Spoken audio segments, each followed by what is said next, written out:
Welcome to Healthcare IT Today. I'm John Lynn, together with my colleague and friend Colin Hung. The world of technology and healthcare are ever changing in new and novel ways, and that's why we love this stuff. So join us as we discuss the latest healthcare and health IT news, meshed together in new ways which help generate ideas and new perspectives. Plus, we'll have a little fun along the way. Today, we're going to be discussing 4 intriguing healthcare IT stats. And be sure to follow the show on social media at the hashtag HITSM and our personal accounts at TechGuy and at Colin_Hung. Plus, check out our 20 years of health ID content at healthcareittoday.com. So many stats. So many stats. I think that's probably the biggest thing I get in my inbox in terms of pitches is like results from a study, which is cool. I mean, I don't mind it, but there are a lot. Well, it's funny because when you think about health IT, the real evolution of health IT was to quantify everything. I mean, like that's like kind of the Sure. core of healthcare technology was can we quantify everything? So now we have access to this plethora of data to be able to do interesting stats. So I guess it kind of makes sense. It kind of does. Well, let's start off with the big stat. I mean, it's all over the news, and I'm sure it will continue to be all over the news for a long time. And that is, John, the stat that came out from OpenAI on the use of ChatGPT and OpenAI for health-related questions. The stat, of course, was 1 in 4 active weekly users use ChatGPT by asking it health-related questions. What's your take on that stat? So it's amazing, but not surprising. Uh, what's amazing is they knew that. I was fascinated that they were able to, query the data and understand that. I mean, kind of is, I guess, a LLM effort, right? Hey, what's the topics and how are they correlate? But yeah, I mean, it's just fascinating to me because one, we know that ChatGPT is not HIPAA compliant. It's maybe secure. I mean, there's lots of questions of security, right? Uh, are they going to incorporate the data into their LLM? And is my data going to be incorporated? And you look at all of that, and which, by the way, in this new announcement with the Chat GPT health specific solution, they said they won't incorporate your health data in the health data that you upload into their LLM. So that's good. That's progress. But you look at that and you're like, wow, either one, there's a huge contingent of population that just doesn't care about privacy and is like, yeah, let's go for it. Or two, they're ignorant to it and don't know the risks that are associated with it. And they're just doing it anyways because they don't know. And I think it's probably more of that. Like it's probably more that they just haven't thought through what could happen. And, is it a huge risk? I don't know. I mean, it is a bit of a needle in a haystack type of security by obscurity problem, but wow, I mean, that's an amazing number. Well, the fact that ChatGPT, OpenAI started, ChatGPT for health, says something, right? Clearly, it's a big portion of the questions they get. Now, when you dig deeper into the statistics, it is general health-related questions, not just medical-related questions, right? So it can range from everything from, hey, can you come up with an exercise regimen to help me gain 5 pounds of muscle, right? Like that. Yeah, fitness I think related. that stuff is not sort of, privacy. You're not really that concerned about privacy asking those kinds of questions. Yeah, that's fair. But to your point, like, you know, y- yes, I mean, I think some people would hesitate, most people I think would hesitate loading your entire medical record into ChatGPT and asking it for something. But as we've kind of know through our other work that we do, just even the questions you ask give ChatGPT clues as to your condition, right? If you start asking a lot of diabetes related questions, that means you or your loved one has diabetes, right? Otherwise, why are you asking all these questions? If you start asking a lot of questions about, a kind of surgery that you're about to have, right? Like, it gives it clues that, hey, you're about to have surgery or you're kind of curious about it. So you're right in the sense that like even that level, I don't think a lot of people are thinking about privacy, right? Because if I'm just asking you, well, how do I recover from hip replacement surgery? Like, what's the best exercise to do after it? I don't think people are realizing, oh, that's giving the LLM some clue as to your condition. Yeah. And it's going to be interesting to see how that evolves, especially because they did partner, word on the street is with Be Well to Hmm. do the back end health data information and capture. And, they've been working on importing and accessing it through interoperability and things like that.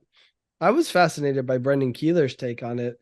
Yeah, he offered a number of different things, but one was this, he called it, I think he said, the first viable option that people are really going after. And his point is kind of interesting. I challenged him a bit. I was like, I don't know if this is the first, but like, he's right in the idea that, hey, they already have 1 in 4 people using it for health, so they already find value in it. Now if we layer the health information on top, how much more value will they get out of it? I question and say, how much more valuable are they going to get from having it personalized? I think there's some value, but will it really change the experience that much? I don't know. I don't. I haven't spent enough time with it. Of course, it's still kind of sign up for the list. You can use it yet, most people anyway. So I'm interested to see how that evolves as far as the value that your personal information provides the LLM to provide a higher quality product. I mean, to that end, I do think that even without those kinds of enhancements, this number is just going to continue to grow, Mm. right? And the reason is simply that the cost of care, no matter what system, where you are in the world, is going up, right? And in a lot of places in the world, you can't even get access to care. So ChatGPT may be your default to get answers on non-acute problems or even acute problems, right? If you can't, if you have to go miles and miles and miles to go to an ED. So I just think smartly they're realizing this is going to be a main focus or main use case for a long time. Like until healthcare care costs drop, which it never will, people will be turning to a tool like this to kind of go, well, you know what, this is faster, cheaper, and maybe I don't have coverage. So I just think this number is going to continue to grow. And as Yeah, and these in two, some and ways, it's like it's my free first opinion, yep, right? yep, Like, and then I go get the second opinion from my actual doctor, but it helps me to kind of triage, should I go to the doctor? Should I not? Like, that's a hard question for patients. And we haven't served them well in answering that question. ChatGPT, at least, does a pretty good job of it. We know it fails, we know it hallucinates all sorts of things. But, you know, when you're comparing it to, okay, I'm going to ask my friends, or, like, which is what we've done forever, ChatGPT is better than my friends. right, exactly. Well, and to your point before, like as they layer on some of these other tools, as they get better and serve up better information, when you ask those questions, like trusted information, then it's just going to snowball. More and more people are going to use it, right? Like, oh, I'm getting relatively good information from the WHO or from wherever, right? All right, now I'm getting some more trusted value from it, and they will use it, I think, more for triage, right, to decide whether or not they're going to go to the expense or the distance of getting care. Yeah, and I've seen it applied to chronic patients too, where they're like, I'm sick of bugging my doctor. Can I just do something here? Right. Because they do go to the doctor so much. It's also going to be interesting as they get more data. Are we going to upload radiology images? Are we going to upload all our lab data? We're going to pull all that. And we're getting more and more lab data with elective labs. So will that change the experience as well? All right, let's move on to the next stat, John. The next one, another intriguing one. 46% of healthcare technology investments in 2025 were AI related. And but overall, healthcare investment dropped from 2024 levels by 12%. And this data comes from Silicon Bank. What do you think about those stats? Well, first of all, I'm surprised it's only 46. I would have thought 96. Like, I want to know what the 54% of companies are that aren't AI, right? Like, that sounds interesting to me. Because I thought, every healthcare technology investment was using AI in some sort. So that would be interesting to look at. As far as the drop, I would be interested to dive into the data. Were there some really big outliers in 2024? In 2025 there were some though too. So does that mean it's dropped more significantly than we think? I don't know, because there were a lot of AI companies raising a lot of money in 2025. So I don't know. I'm interested to know more about the data, but what's fascinating is it still means $47 billion was invested in 2025. That's a lot of money and a lot of investment. Yeah, yeah, that was a number that blew me away too. Like just $47 billion total being invested in 2025. That's a big number. Um, I'm like you. I'm a bit surprised it was as low as 46%. I would have thought it was more close to 60 or 75%, somewhere in that range, because yeah, I mean it just seems like AI is the hot thing and healthcare is no exception to that.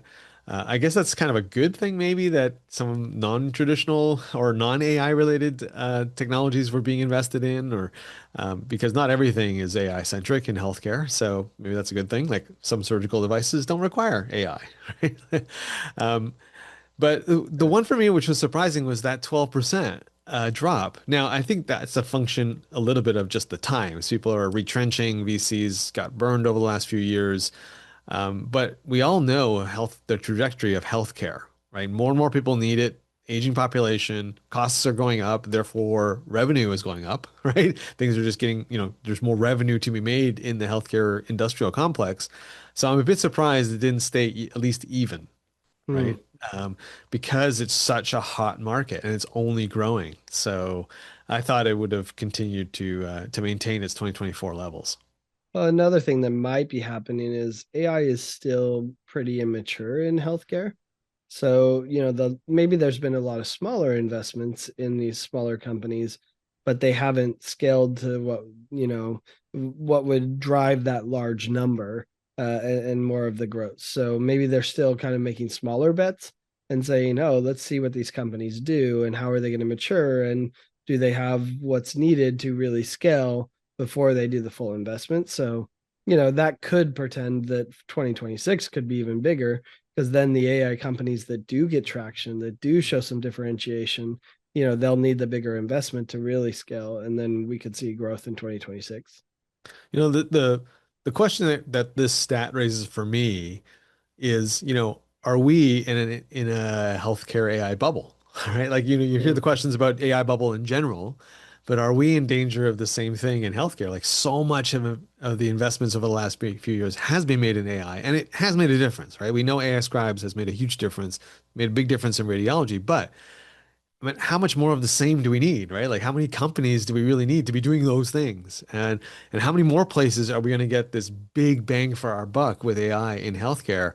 I wonder if, a lot of these investments are just going to go nowhere because we're going to not tire of AI, but just not find as much impact of AI in the next few years. I mean, it kind of relates to the first stat.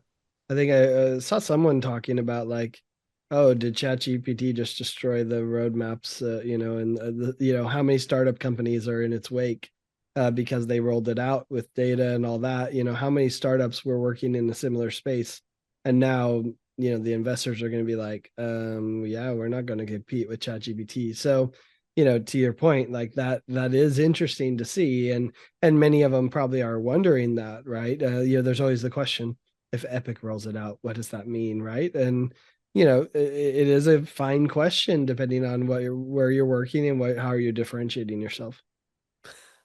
Hey, if you're just tuning in to this episode of Healthcare IT Today with John Lin and Colin Hung, we're discussing four intriguing health IT stats. This week's episode is brought to you by Swaay.Health. If you're in healthcare marketing, PR, communications, or patient experience at a hospital, clinic, payer, health IT company, or agency, you need to be at Sway Health Live 2026, happening April 29th to May 2nd in Foxborough, Massachusetts. It's the premier event to learn, network, and get energized. Head over to live.sway.health. That's sway with two A's, .health to learn more. So, John, let's go back to some stats here. Like this one, I thought was very interesting. It's kind of related to that, to the second one we were just discussing a little bit. In that, or sorry, the first one we were discussing. But 60% of patients report delaying or skipping medical care because of cost, and that's from Alphion. It's a survey that they did. 60%. Yeah, that number is it's a harsh reality to hear that 60% of people are skipping care. And what's fascinating and scary, I guess is the right adjective for it, is that we're not sure what the future of health insurance is looking like and government funding and everything that's happening there. And so as people's insurance increases in price, they make that decision as well. Yeah, I saw Mark Cuban even say that, like if you're an employer, if you look, your health insurance costs just went up. Your deductibles probably went up. Like all of those things. There's no trend that's like, oh, healthcare insurance just got cheaper. You're going to pay smaller deductibles. That's not really happening. And so, since that's not happening, I think those types of things are what's driving this, that they're delaying or skipping medical care because they have a bigger portion of it with a higher deductible. I mean, I know I have the same, right? And so I'm going to say, do I really need this? Or maybe I asked ChatGPT, do I really need this? And then I decide to go get it or not, right? And so I think, this stat sadly is going to get worse. Yeah, I agree with you. And the reason why I say it was related to that first shot, or first stat, I was like, I wonder how many people are delaying care because they're getting an answer from ChatGPT, right? Like now, I do recognize that, of course, a lot to do with cost, not actual need, right? Like so. What's interesting for me is whether I didn't notice, and I don't know if they broke it down, like how many people lost coverage, and that's the reason why they're delaying, versus purely they just made a conscious choice not to get the care they needed or get the medication because of cost. Do you know what I mean? But they had coverage, but they still didn't. They still decided because that would be very interesting Yeah. to see the delta there. But in general, totally agree with you. This is just going to get worse because more and more people just can't afford those deductibles. And we know a lot of companies now are starting to toy with the idea of why even offering insurance at all. Like just offer those healthcare funds where you can just go, we're just going to give you a bunch of money. You can use it the way you want. But there's no insurance. Like you just, it's an all-encompassing kind of all these different approaches are starting to get up there because even corporations can't afford the insurance for their employees now, let alone the actual employees. And think about the longer term ramifications for this. There's some shorter term, they're not going to get the care they need and different things like that. They're going to miss work. They're going to, all that. But shown on a lot of different studies over the years that when they delay or skip care, then it often leads to other comorbidities that cost actually a lot more. So you get a short term cost savings, which actually the patient feels, but then the long term expenses, which the patient doesn't feel as much because then they finally have hit the deductible and everything that's happening, right? But it's costing more to the health system. And more importantly, probably the employer is paying more for those services that that wouldn't have happened if the patient would have just gotten the care in a timely fashion that they needed. So that feels like a bad strategy as well, as far as the hey, we're going to have some long-term costs that we aren't necessarily planning for. Yeah, I mean, it's a whole bunch of implications here, right? Like right, do people start to choose employers based on the coverage they can get, right? And the reverse, do people start to not hire people based on pre-existing health conditions? I know it's not legal, but again, like going back to what you said before, like you can find out a lot of stuff by just looking at someone's social media posts, right? Like, Yeah, and so that's do you interesting. just go like, hey, listen, like, let's not bring this person on because we'll be paying a lot more in coverage for this kind of stuff. I don't think it's happening yet, but you could see somebody who's, just struggling. Maybe that's something they have to consider. So, point being, look, costs are going to go up. It's going to continue to go up. My biggest worry is when people are delaying necessary care. I think delaying care where it's sort of optional, like, oh, I mean, maybe it will clear up. I don't think that's bad necessarily. Like maybe I can just do something at home. I can exercise, ice it, do that kind of thing. I think that's okay. But yeah, when it's something like you have a chronic condition and you're conscious of making a decision to go, I can't afford this care or the medication, and therefore I'm just going to, manage through or use only half dose and stuff like that. We've heard a lot of stories about that. That's where your point, John, about they're going to end up in the ED at some point, and it's just going to cost the system more. Yeah, it's scary. Scary. All right, let's move on to the final stat, John.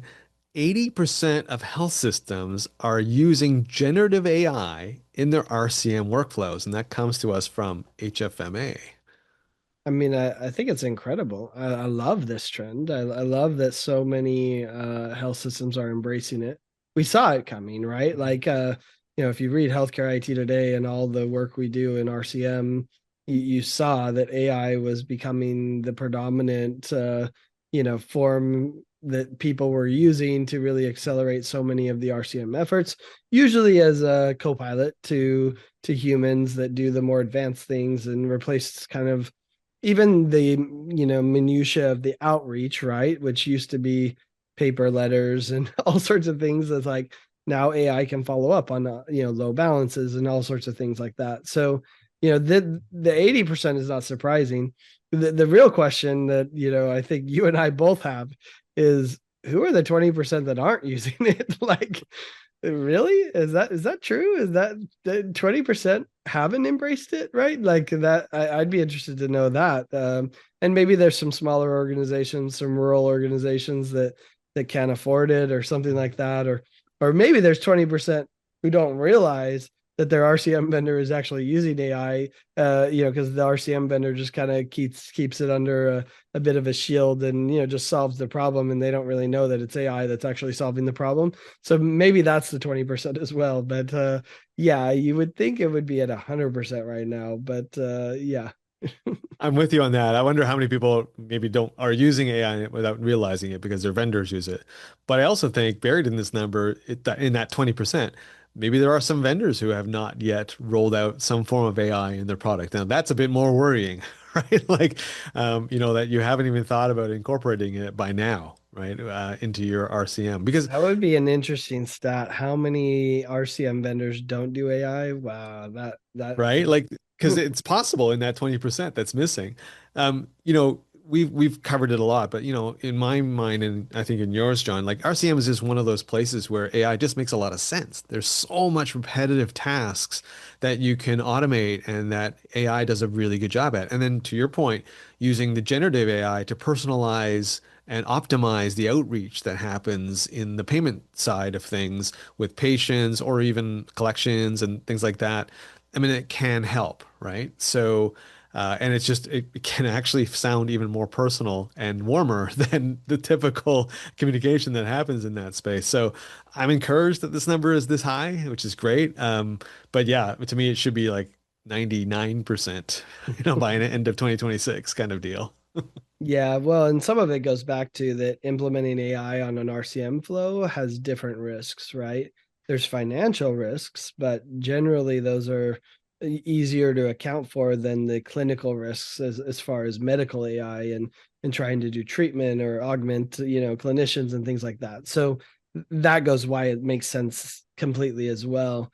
What's interesting is I want to see where this all goes, right? Mm. Because the health systems and medical practices are racing to use AI. The payers are racing to use AI as well. And there's a bit of a, kind of AI arms race, if you will, to see who's going to use it. And, the practices and health systems are using it to outreach to the payers, and the payers are responding using AI. And eventually it's going to be AI talking to AI. And, I don't know how that all plays out. Maybe it becomes this kind of beautiful synergistic thing that the AIs are solving problems in a much better way than we were as humans. But I'm not quite Pollyanna enough to see that that's going to happen. I think there's going to be a lot of road bumps along the way as both sides of the equation, the RCM equation, kind of implement AI. Yeah, I was actually funny enough, John. I was thinking about writing an article, and the title of it was going to be, is RCM or frankly marketing going to be the cause of humankind's downfall? Because Mm. in those two spaces, we essentially are moving to a day where one side is using AI to talk to another side's AI. And I don't know if you remember this experiment that was done years ago that they stopped out of danger, where they got two AIs to start talking to each other, and then within like a few hours of them using English, they started inventing their own language to be much more optimized, to the point where the people watching this couldn't understand what was being said between these AIs anymore. And so essentially they stopped that because they're like, we have no idea that we just create, Skynet, right? And so, but now you can imagine like if you're an RCM vendor and you're on behalf of the provider working on an AI to communicate with the payer side, and on the payer side, there's an AI looking at all the information being sent back and forth, questioning whether or not you need a prior auth. It's basically two AIs talking together, right? Like to your point. And so, yeah, is your AI better than this AI? And or is it actually compatible so that you can solve the problem? We've removed all the human beings from it. I can just see this happening over in the future. I mean, what is interesting though is that the majority of them are more like workflow automation Yeah, and automating what the human was doing. So I don't think we've infused most of the RCM AI processes into like real critical reasoning yeah, and evaluation in that regard. true enough. Most of it is automating these pretty mundane processes and then escalating the complicated ones to the humans. So To a human. at Yep. least in the short term, I think there's a pretty low risk of that's fascinating. Two Of bots Skynet? Yeah. their own Yeah. their own language because hey the what and this is interesting, right? We talked about this I think on a previous episode. Like if two bots are talking to each other, they don't need the overhead of the UI, Right. right? Whereas as humans we do, the same thing is true when you talk about RCM, right? They could invent a language that would be more efficient, and that actually might be a good thing. The problem is, do we understand what they're actually doing? It's Exactly. still got to translate their language to something we understand. So, Yeah. yeah, like I said, it's Well, a crazy future. and this was all born from a very innocuous article that I was reading about, those new agentic AI tools that you can use now to book your flights and book your hotels, right? So you're using an AI to talk to another company's AI chatbot to actually make bookings, right? And so you can extend that to like making bookings with appointments and so forth. But essentially, it's the same thing, like, but now from a marketing perspective instead of an RCM perspective. So yeah, hopefully we're not heading for Skynet. I'm not a doomsayer, but that is kind of interesting to think about. Hopefully that doesn't happen. One thing I will bring up just at the end here, John, to say what I'm interested in this stat is how does this stat compare to other areas of healthcare? Like, is Mm. this the highest? Is 80% adoption the highest amount of AI in any part of healthcare, or are there other parts of healthcare that are higher than 80%? Yeah, Uh, the only one I could think of is maybe ambient. maybe But ambient, if you yeah. did it as a percentage of hospitals, it would probably be higher. If you did it as a percentage of doctors using it, maybe it's not quite that high. So it probably depends on how you evaluate it. But you're right. That'd be interesting Can't to think think of any. about. Radiology, maybe. That's another one. Maybe It's radiology, close. yeah. Yeah. Yeah, maybe marketing with chatbots on the website. You never Mm, know. yeah, that's fair. Anyways, well, hey, thanks to all of you who tuned into this episode of Healthcare IT Today. You can find out more details about our show by checking out the programs page at healthcarenowradio.com. And please share your voice and engage with the community at healthcareittoday.com and on social media using the hashtag HITSM. I'm Colin Hung, along with my friend and Health IT collaborator, John Lynn. Thanks for listening and have a great week.